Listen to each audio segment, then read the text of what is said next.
Here's my favorite room in the entire building, right here. You can't smell it, but it smells like good home cooking. So yeah, as I was saying before, we got the silo on the roof, comes through the mill, cracks open all the malt. They come in here where they get boiled in the mash tun.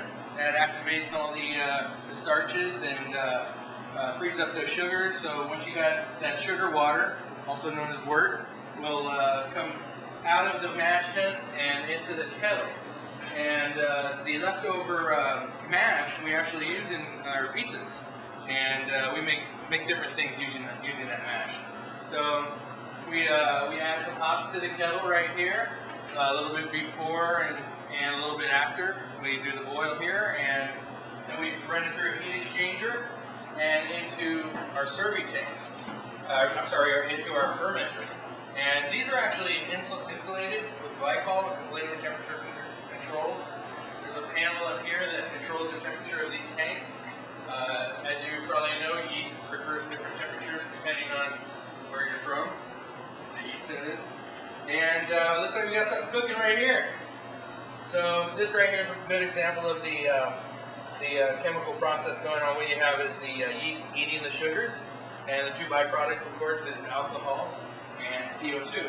So CO2 escapes here into this big bucket of water, and as you can see, it causes quite a mess, which actually looks great to me. So once this is done eating all the sugars, we let most of the yeast settle down into this cone down here, where we can pull it out and use it again. And we also do run it through a filtration system. You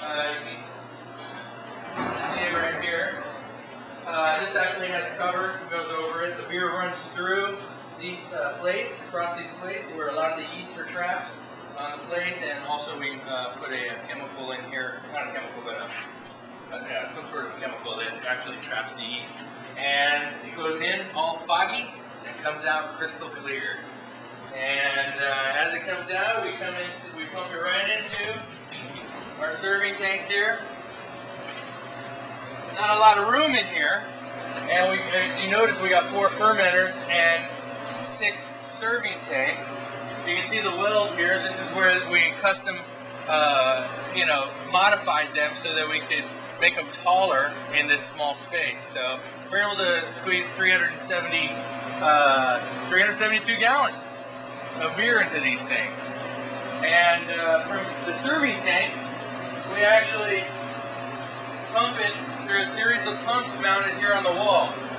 They go into a glycol insulated line that runs from here all the way up to that front bar and keeps it cold all the while, because the glycol controls the temperature. So when we're pulling that beer off the tap, it's actually coming straight from the serving tank. As fresh as it gets.